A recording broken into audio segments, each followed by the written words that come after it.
Welcome to another weekly stock market update for TQQQ, which is the triple NASDAQ, which means we're looking at all the major indexes because they're all linked, as we're about to find out tonight in a great demonstration of that fact. It's a special show, actually. I'm very excited to talk about a couple of things. We've had some developments. I'm going to talk to you also about a couple of individual trading opportunities as well. So let's kick off as usual with the S&P 500, which is the benchmark major index. And remember, the TQQ is triple NASDAQ. So you really need to look at the chart of the NASDAQ, which is this one. And you're just going to get 3 times whatever that does. So on that note, the NASDAQ is still in this the steepest descent of all the big three, actually, much like the S&P, or you can see there how much steeper the descent has been to the NASDAQ, and no sign yet of leveling off. Let's just draw on this chart here to look at that. So here's that aggressive downtrend. That's the line you'd really get, something like that. And it's not, as you can see, no, it's struggling with that for sure. However, something I said last week, which was interesting, which is the Dow.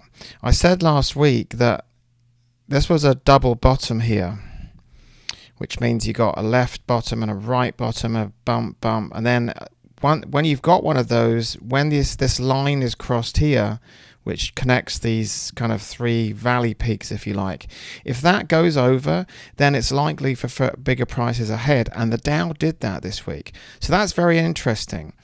But the Dow theory, classic Dow theory, says that all the indexes must agree. You can't just one on its own. So the S&P 500, the Dow and the NASDAQ, they all need to be on the same page. So we already saw the NASDAQ. Let's look at the S&P, but I think we'll see here it's right on the edge of following the Dow. So will these other indexes pull the Dow back down, or is the Dow leading the way for a major turnaround and breakout for this bear market to be finally snapped?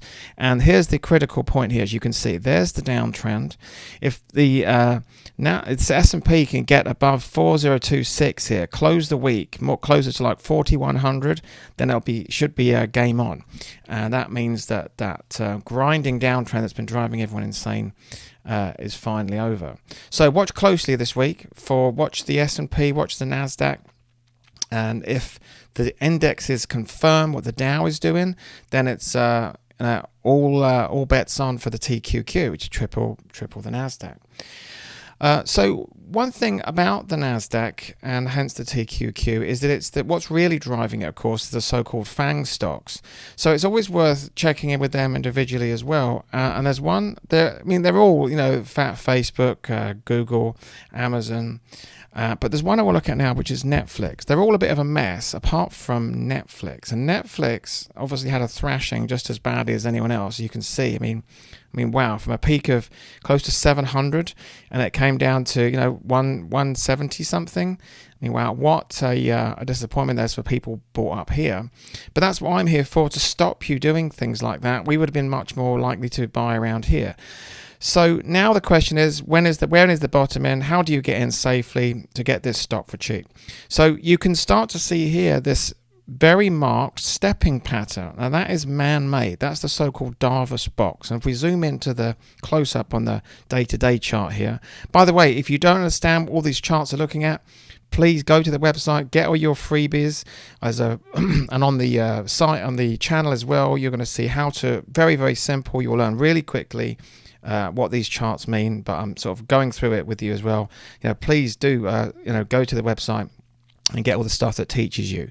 But here's what's going on. So there's volume spikes here. That's the institutions. This is classic action. Bouncing along, you see in this sideways channel, volume, bounce up to the next step. On she goes, volume, that grey spike there, bounce up to the next step. And so this is classic stepping action called the Davos box, and it makes a great entry point. The next entry point, as you can see here, is the bottom of this next step, which is somewhere around 260. This is a great entry point for Netflix. What we also see here is what's called a golden cross, where the 50-day crosses the 200-day. Although in my experience, usually that means the opposite in the short term. So that should mean that Netflix comes down a little bit, which will be a perfect timing to create a nice entry point there at around 260 to get this stock for cheap, as it's clearly being acquired again by the institutions. That is the bottom for Netflix, and don't miss it. So what will the market do next? There is proof that, there's not proof, there's evidence that it's going to do a turnaround this week and not follow the down. But remember, there's always something to trade. You don't have to always be on the long side. For example, if the markets pull back this week, that's going to bring Netflix down into this nice trading range, right? The other thing it's going to do, the other thing that's backing me up here in saying that this week the markets could pull back a bit, is the dollar action. Remember, everything's linked. So if things get bullish, the dollar pulls back because the dollar is the safety thing, right? And I mentioned this last week. The dollar's creating a nice entry point here. It's had this huge rise and then settled down here, but it's still in an aggressive uptrend. So this is kind of matching a lot of the other things. The stock market does look stretched. If I look at the S&P, my indicators here are showing, the odds favor more that it's going to turn around to the downside. Remember, nothing's for certain. We're only just playing the odds. How would I trade this?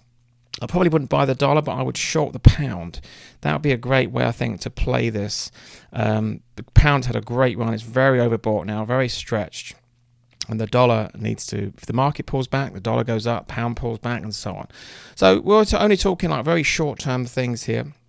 A week does not make a trend, but there's definitely some retracing to be done here, and all the different charts are pointing to something like that. So I hope that helps, and I will speak to you next week.